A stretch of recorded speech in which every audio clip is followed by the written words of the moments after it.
여러분 안녕하십니까? 한 주간의 교계 뉴스와 함께하는 C채널 리포트 플러스입니다. 먼저 첫 소식부터 전해드립니다. 일명 양심적 병역 거부자들에게 대법원에 이어 검찰까지 잇따라 무죄를 선고했습니다. 하지만 대체복무제를 도출하기 위한 공청회에서도 여전히 시민들의 반발이 거센 상황이어서 논란이 지속될 전망입니다. 김효정 기자입니다. 전주지법 제1형사부가 병역을 거부해 기소된 여호와의 증인 김모 씨 등 5명에게 무죄를 선고했습니다. 지난달 1일 대법원 전원합의체가 일명 양심적 병역 거부자에게 무죄 취지의 판례를 새로 정립한 데 따른 영향으로 앞서 검찰 역시 이들이 교리를 쉽게 암송하는 등 집총을 거부하는 이유가 뚜렷하다는 이유로 무죄를 구형한 바 있습니다. 이에 대해 대체복무제가 완전히 입법화되지도 않은 상태에서 대법원에 이어 검찰까지 지나치게 성급하게 이를 추진하고 있다는 비판이 쏟아져 나오고 있습니다. 여전히 사회적 합의가 이뤄지지 않은 양심적 병역 거부와 대체복무제에 대해 시민 간 갈등이 극에 달하고 있는 상황에서 부작용을 최소화할 수 있는 제도적 보완 장치를 먼저 마련해야 한다는 것입니다. 양심의 진실성을 어떻게 법원에서 판단할 수 있는지에 대한 의문과 현역 복무자들의 박탈감 문제는 여전히 해결되지 않고 있는 과제입니다. 조국을 위해서 희생하고 있는 다수 국민들을 역차별하는 문제가 발생합니다. 네, 적어도 2.5배는 돼야 되는데 뿐만이 아니라 예비군으로 종사하는 기간을 또 생각을 해야 된다. 최근 국회 국방위 소속 이종명 의원은 대체복무제를 실시하면 연평균 145억 9,400만 원의 예산이 더 필요하다는 분석을 내놓은 바 있습니다. 더욱 심각한 것은 실제 대체복무제가 실시되면 신청 인원이 현재 병역 회피자의 2배 정도 늘어날 것으로 예측되고 있다는 것입니다. 가장 유력한 대체복무안으로 36개월 교도소 근무를 검토 중인 국방부는 조만간 정부안을 확정 발표하고 정부의 대체복무 방안이 담긴 병역법 개정안을 이달 중 입법 예고하겠다고 밝혔습니다. C채널 뉴스 김효정입니다. 총신대학교 김영우 전 총장의 학교 사유화 논란으로 인해 무기한 연기됐던 총신대학교 신학대학원 졸업식이 열렸습니다. 10개월이나 지나 열린 졸업식이었는데요.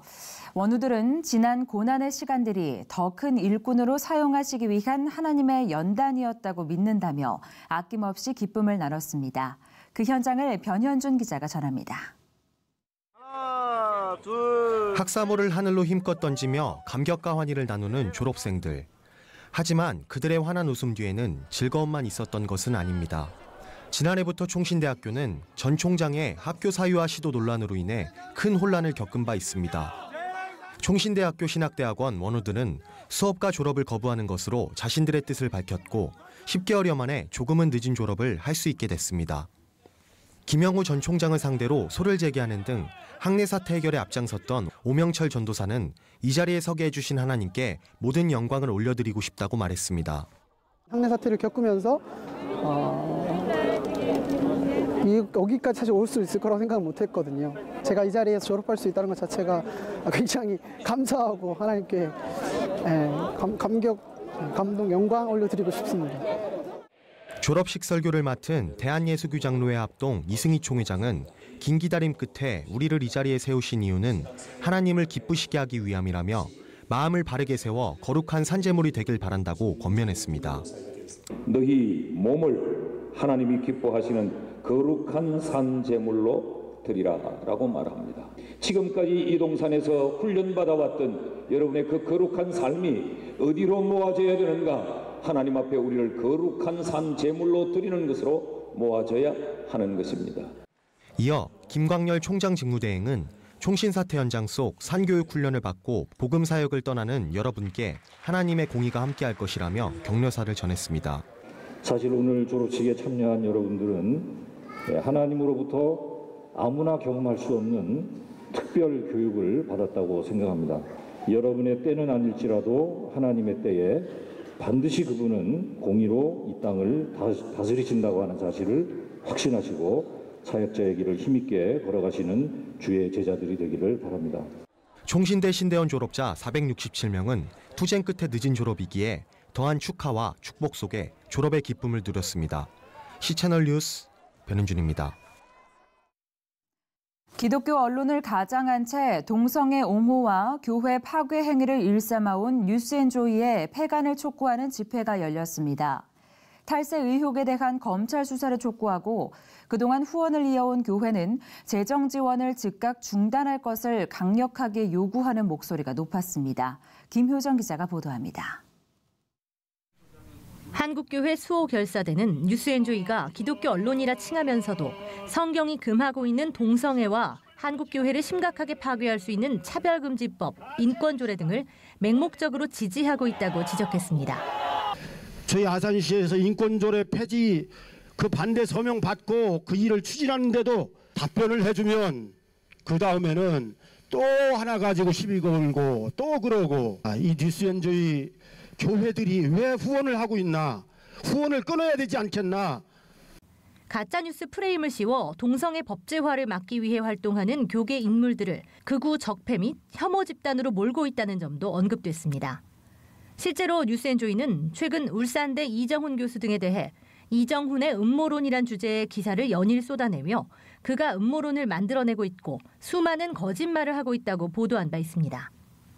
이정훈 교수와 한수대 등은 교회에 해를 가할 수 있는 악법을 막는 데 기여한 이 교수에 대해서는 공개적으로 적대감을 드러내면서 교회 공격과 해체에 앞장서는 종교자유정책연구원, 즉 종자연 대표의 말을 그대로 받아들이고 결국 정정보도까지 낸 뉴스앤조이야말로 교회 해체 세력임을 스스로 자인해버린 꼴이라며 비판했습니다. 한수대는 이와 함께 교회 재정 문제를 엄격히 비판해왔던 뉴스앤조이가 비영리 NGO로 가장해 후원금을 모집하고 특정 재단 등을 통해 탈세를 자행해온 정황이 드러났다며 경찰은 즉각 수사에 착수할 것을 요청하기도 했습니다. 또 뉴스앤조이가 북한의 독재 정권, 유린당하는 북한 주민의 인권에 대해서는 이상할 정도로 침묵하고 있다고 지적하기도 했습니다. 한국 교회의 언론이라고 자기들이 말을 하면서 주체 사상과 기독교가 공존할 수 있는가 이거를 시리즈로 실어서 내는 것을 보면서 이념의 경도가 돼서 써내려가는 그 정말로 한심하고 말이 되지 않는 그 기사 한 줄 한 줄이 이들은 한국교회는 뉴스앤조이에 대한 후원을 즉시 중단해야 한다며 이들을 후원해온 교회들을 하나하나 찾아가 항의 시위를 벌이고 연관 단체를 대상으로 불매운동 등을 펼쳐나갈 것이라고 밝혔습니다. CCNL 뉴스 김효정입니다. 한국교회 총연합이 성탄절을 앞두고 예수 그리스도의 사랑과 은총을 기원하는 메시지를 발표했습니다. 한교총은 이승희, 박종철, 김성복 공동대표회장 명의로 발표한 메시지를 통해 인간성 상실이란 중병을 앓고 있는 2018년 성탄절에 필요한 것은 예수 그리스도의 은총이 충만하게 임하는 것이라고 강조했습니다. 한국기독교총연합회가 성탄 메시지를 통해 낮은 곳으로 임하신 예수 그리스도의 사랑이 대한민국과 북한 동포, 나아가 온 세계 위에 충만하기를 바란다고 밝혔습니다. 한기총은 엄기호 대표회장 명의의 메시지를 통해 이 땅에 오신 예수님으로 인해 영생의 길이 열렸으며 우리는 하나님과 화목해 될 수 있었다며 온유와 겸손을 보이신 예수님의 모습을 따라 세상에 소금과 빛이 되기를 소원한다고 강조했습니다. 한국기독교연합이 성탄절 메시지를 발표했습니다. 한기현 권태진 대표회장은 성탄을 맞아 억압받는 이웃들과 자유와 인권을 박탈당한 북한 동포들에게 예수님의 은총과 평강이 임하기를 바란다고 밝혔습니다. 한국교회 봉사단과 한국교회 총연합이 성탄을 맞아 소외된 이웃과 함께하기 위해 사랑 나눔의 자리를 마련했습니다. 개그맨 출신 최형만 전도사의 사회로 시작된 행사에는 한교총 김성복 대표회장과 한교봉 정성진 대표회장이 참석해 쪽방촌 주민들에게 격려와 함께 소정의 생필품과 성탄 카드를 전달했습니다.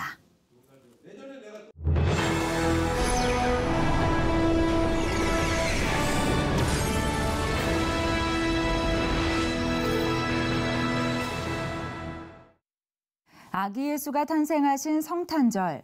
정작 세상에서는 들뜬 분위기 속에서 무분별한 성관계로 인한 낙태가 발생하고 있다고 합니다. 이에 성탄절을 즈음해 피켓을 들고 거리로 나가 생명의 소중함을 이야기하는 이들이 있습니다. 아름다운 피켓 서윤아 대표를 만나봅니다.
네, 서윤아 대표님 모셨습니다. 안녕하세요. 안녕하세요. 네, 저희가 크리스마스를 즈음해서 인터뷰 뉴스에서 우리 대표님 모시게 됐는데요. 먼저 크리스마스 복되고 즐겁게 보내시기 바랍니다. 네, 메리 크리스마스. 네, 메리 크리스마스. 네. 자, 우리 크리스마스를 맞이해서 조금 특별한 캠페인을 진행하고 계신다고 들었어요. 어떤 캠페인인지 소개를 부탁드립니다. 저희는 아름다운 피켓 이름으로 진행하는 낙태 방지 캠페인을 진행하고 있고요. 네. 올해 같은 경우는 낙태 방지 캠페인이랑 자살 예방 캠페인 같이 해서 피켓을 들고 거리로 나가서 사람들에게 알리는 캠페인이에요. 21일부터 24일까지 저희 진행하고 있습니다. 네. 어떻게 보면 생명의 소중함에 대해서 이렇게 일깨워주는 캠페인을 진행을 하시는 건데 크리스마스 즈음에 이런 캠페인을 진행하시게 된 계기가 있을까요? 제가 2011년에 크리스마스 시즌에 준비되지 않은 성관계, 즉흥적인 성관계가 너무 많이 발생하고 그 발생된 걸로 인해서 그 다음에 2월, 3월 가운데 낙태율이 많이 증가한다는 얘기를 듣고 그때 마음이 너무 아파서 오히려 우리는 예수님 오심을 기뻐하는 날에 예수님께서는 그 일들로 인해서 슬퍼하고 계시다라는 생각이 들었어요. 그래서 좀 뭐라도 해야겠다라는 생각으로 그때부터 작게나마 활동을 시작하게 됐어요. 네, 그러면 그런 캠페인을 위해서 아름다운 피켓이라는 단체를 설립을 하신 건가요? 원래 소소하게 주변 제 지인들과 함께 피켓을 들고 활동을 하다가 아무래도 뭔가 단체성이 있어야겠다라는 생각이 좀 들어서 기도 가운데 아름다운 피켓이라는 이름을 저희가 선택하게 됐고요. 그리고 아름다운 일을 위해 아름다운 피켓을 들다라는 표어를 갖고 있어요. 그래서 낙태 방지 캠페인뿐만 아니라 자살 예방 캠페인에 대한 마음, 그리고 어쨌든 아름다운 일을 위한 저희가 피켓을 들고 싶다라는 의미로 이름을 정하게 되었고요. 낙태 방지 캠페인, 자살 예방 캠페인 그 이후로도 하나님의 인도하심이 있다면 진행하고 싶은 마음에 시작하게 됐습니다. 말씀하신 것처럼 사실 성탄절 하면 사실 예수 그리스도가 이 땅에 오신 정말 귀한 날인데 우리나라가 안 그래도 낙태율이 좀 1위라는 이야기를 들었어요. 좀 현황에 대해서 말씀을 해주신다면. 네, 공식적으로는 출산율 대비 1위더라고요. 네, 출산율 대비 1위. 네네. 그래서 2~3명 아이가 탄생할 때 한 명의 아이가 낙태로 죽고 있는 상황이에요. 꽤 높은 비율이고요. 선진국들에 비해서 저희 나라가 피임률도 되게 낮고 성교육에 대한 부분도 아직 많이 미비한 상황이기도 하고요. 통계적으로 이런 일들이 좀 많이 발생하고 있다는 것도 사람들이 많이 모르고 있고 바른 성문화에 대해서도 생각보다 많이 안 알려져 있다 보니까 낙태율이 많이 증가해서 저희가 크리스마스 시즌만큼은 어떻게 보면 1년을 통틀어서 가장 많이 낙태를 유발시키는 날이 딱 크리스마스 시즌이거든요. 굉장히 아이러니하네요. 그렇죠? 예전에 예수님께서 탄생하실 때 헤롯 왕이 그때 당시에 많은 아기들을 죽였잖아요. 그러니까 아이러니하게도 지금도 그 일이 반복되고 있는 그래서 교회들이 좀 많이 이 사실을 알고 지혜롭게 같이 함께 활동했으면 좋겠다는 생각도 들고 있습니다. 정말 꼭 필요한 사역이고 이제 아름다운 피켓이라는 단체를 비롯해서 정말 한국교회 전체가 관심을 가져야 될 캠페인이다라는 생각이 드는데 그러면 캠페인은 어떤 내용으로 좀 진행을 하시나요? 저희 캠페인은 기본적으로 피켓이 중심이고요.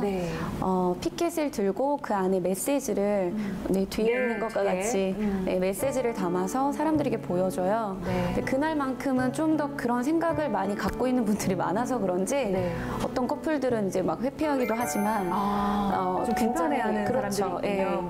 그래서 메시지가 주는 효과가 생각보다는 좀 세거든요. 그래서 피켓을 저희가 들고 길거리를 퍼레이드처럼 이제 길을 지나다니면서 사람들에게 보여주기도 하고요. 시민 인식 조사라고 태아를 세포로 생각하느냐, 생명으로 생각하느냐 스티커 설문 조사를 해요. 함께 진행하시는 거네요. 그래서 그것 가운데 혹시 세포다 이렇게 얘기하시는 분들도 생각보다 많거든요. 그래요? 네, 저희가 이제 매년 하다 보니까 한 3분의 1 정도는 세포라고 생각하는 인식이 많이 늘어났어요. 왜냐하면 그게 과학적으로 맞다라고 착각하시는 분들도 계시고요. 네. 그리고 요즘 좀 이렇게 여성 인권을 주장하면서 낙태에 대해서 이제 합법화를 주장하면서 그게 여성의 권리를 지켜주는 건 아니고 낙태에 대한 후유증도 굉장히 크거든요. 그렇죠. 그래서 그런 것들은 좀 이렇게 알려지지 않은 채 여성의 인권을 기본이라고 생각을 많이들 하시는데 네. 그렇지 않고요. 그래서 세포라고 말씀하시는 분들에게 저희가 이 발배지를 나눠드려요. 네, 여기 이렇게 또 네. 앞에 준비를 해주셨어요. 10주 된 태아의 발배지인데 네. 그게 뱃속에서 딱 거의 2달 정도 됐을 때 사람들이 임신을 느끼잖아요. 네. 그때 이미 발가락이 10개가 다 발가락이 현상이 10개가 돼요. 다 있어요. 네. 그래서 세포라고 말씀하시는 분들에게 저희가 참여의 감사 선물로 드리면서 설명을 드리고 다시 한번 생각해 주세요라고 당부하고 이렇게 보내드리고 있습니다. 네.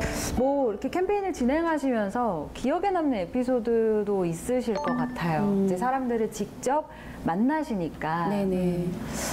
친구 때문에 억지로 끌려와서 캠페인을 한 청년이 한 명 있었어요. 네. 남자 청년이었는데 그 친구한테 캠페인이 다 끝나고 2, 3일 뒤에 이렇게 연락이 온 거예요. 자기 친구가 자기 여자친구가 임신을 했다고 야, 나 어떻게 해야 돼? 나 큰일 났어 라고 연락이 왔더라는 거예요. 네. 그래서 평상시 같았으면 이 친구가 자기가 하는 말이 네가 맘대로 해 그러고 말아버렸을 건데 자기가 캠페인을 참여를 했다 보니까 절대 안 돼. 낙태하면 안 돼. 너 결혼해. 당장 결혼해. 얘기를 한 거예요. 대해서 책임을 져야 한다. 네. 그래서 망설이던 친구가 결혼을 준비하고 지금 결혼해서 애 낳고 되게 잘 살고 있다고. 그래요. 아름다운 가정을 이뤘군요. 사실 캠페인의 특징이 뭐냐면 눈에 열매가 안 보여요. 네. 저 여러분 때문에 낙태하려다가 안 했어요 라고 얘기한 사람 없거든요. 이렇게 당장 보여지는 열매는 없는데 저는 그때 하나님이 이 캠페인 응원하고 되게 위로를 주신다는 생각이 되게 많이 들면서 근데 그 친구가 자기가 얘기를 하더라고요. 자기도 20대 때 철없을 때 사실은 여자친구와의 관계 때문에 여자친구가 낙태를 했었다고. 그래서 이 친구가 캠페인 참여도 좀 싫었고 이랬었던 것 같은데 오히려 친구에게 낙태하면 안 돼, 생명을 살려야 돼, 생명이야, 살인이야 이렇게 막 얘기하니까 오히려 이 친구에게 그게 치유가 된 것 같아요. 네. 그래서 저는 이런 분들이 교회 안에도 많을 수 있겠다는 생각이 또 많이 들고요. 네. 그렇죠. 교회 안에도 똑같이 사람들이 살아가는 공간이니까 네. 오히려 교회에서 더 조심스러워서 이야기를 하지 못하는 부분도 많이 그렇죠. 있을 것 같아요. 또 마지막으로 이렇게 또 한국교회 앞에 또 이제 성탄절 기다리면서 시청자분들께 하고 싶으신 말씀이 있으시다고요? 네. 저희 아름다운 피켓은 일단은 세상 속에 나가서 얘기하는 게 먼저예요. 교회 안에서 낙태하지 마세요라고 얘기하기에는 좀 안 어울리죠. 그런데 지금 교회 가운데 이미 낙태의 유경험자가 예수님을 믿고 교회로 들어오신 분들도 있고 교회 안에서도 또 모르겠어요. 그런 일들이 솔직히 다들 이제 감추어두지만 있는 정확한 경우가 통계는 없지만 네, 그렇죠. 그런데 그래서 이런 사역에 대해서 많은 분들이랑 얘기를 할 때 우리 교인들 상처받을까 봐 교회에서 이 얘기를 잘 못하시는 거예요. 네. 그런데 그냥 저 개인적인 생각인지는 모르겠지만 교회 안에 있는 이런 낙태 유경험자들에 대해서 저는 어떤 치유와 회복이 필요하다고 생각을 하거든요. 하나님 예수님이 우리를 정죄하지 않으시고 다시는 죄를 짓지 말라고 하시고 그리고 우리에게 선을 행하라는 명령을 주셨잖아요. 네. 그래서 교회 안에서 좀 지혜로운 방법으로 그런 낙태 유경험자들을 위로하고 치유한 다음에 그들이 또 이렇게 회복의 자리, 생명을 위한 회복의 자리로 나오면 오히려 그 안에 더 큰 회복과 치유가 있을 것 같다는 그런 깨달음이 좀 있었어요. 그래서 교회 안에서 좀 더 앞으로 지혜롭게 그런 분들을 보듬고 또 생명을 위한 일을 교회가 앞장선다면 정말 진정으로 이 땅 가운데 빛과 소금이 되는 역할을 교회가 감당하지 않을까. 네. 교회 안에서의 성탄절도 좋지만 밖으로 나와서 빛과 소금이 좀 되어주셨으면 좋겠습니다. 네, 좋습니다. 네. 사실은 아기 예수가 탄생하신 성탄절에 어떻게 하면 조금 의미 있게 보낼까 고민하시는 네. 또 성도분들이 많이 계실 텐데 네. 올해는 또 이렇게 아름다운 피켓과 함께 거리에 나가서 생명에 대한 메시지를 함께 던져보시는 것도 좋겠다는 생각이 들었습니다. 네, 크리스마스 잘 보내시고요. 네. 또 우리 캠페인도 잘 진행되시기를 네, 함께 기도하도록 하겠습니다. 네, 오늘 인터뷰 감사합니다. 고맙습니다. 이어서 한 주간에 간추린 기독교 신간 소식 전해드립니다. 우리가 일상에서 매일같이 겪고 있는 10가지 유혹을 다루고 있는 책입니다. 무지에서 혹은 알면서도 쉽게 넘어지는 우리의 모습을 총 10장에 걸쳐 적나라하게 보여주며 하나님의 말씀보다 자신을 더 의지하고 현실의 만족에 안주하려는 우리의 나약한 신앙을 지적하는데요. 세상과 사탄이 유혹을 하더라도 죄에 빠지지 않으려면 지금과는 다르게 살아야 하며 이를 위해서는 말씀을 통한 성장과 변화가 필요하다는 것을 이야기하고 있습니다. 온누리교회 이재훈 목사가 하나님 나라의 은혜에 대해 이야기합니다.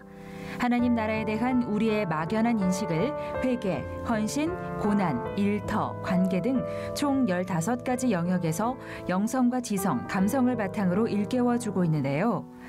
하나님 나라를 바르게 아는 것이 곧 이 땅에 임한 하나님 나라의 기쁨을 누리는 방법이며 영원한 나라에 대한 기대와 소망을 품는 길이라고 이야기하며 독자로 하여금 균형 잡힌 신앙관을 가질 수 있도록 도움을 주고 있습니다. 교회를 다니고 예수를 믿지만 영생이라는 말이 조금 부담스럽다면, 영생에 관심도 없고 전혀 궁금하지도 않다면 이 책을 만나보시죠. 베스트셀러 작가 존 오트버그가 막연한 구원관과 잘못된 천국관을 총 7장에 걸쳐 바로잡습니다. 예수님께서 실제로 전하신 복음의 기쁜 소식을 토대로 구원과 영생을 철저히 재조명하고 이를 통해 이 땅에서 하나님의 임재와 은혜를 경험, 오늘을 다르게 살 수 있도록 독자들을 돕고 있습니다. 언론인 출신으로 하나님을 만나고 목회의 사명을 감당하고 있는 조정민 목사의 신간입니다. 인생의 고난 가운데 깊이 신음하고 있는 이들에게 위로와 고난을 이길 힘을 선물하는 잠언록인데요. 사람이 선물이다, 인생은 선물이다에 이은 시리즈로 고난과 관련한 짧은 메시지의 글들을 넘어짐, 완주, 사랑 등 주제별로 크게 3부에 나눠 담았습니다. 우리를 위해 인간의 몸으로 이 땅에 오신 예수님의 탄생은 그야말로 기적인데요.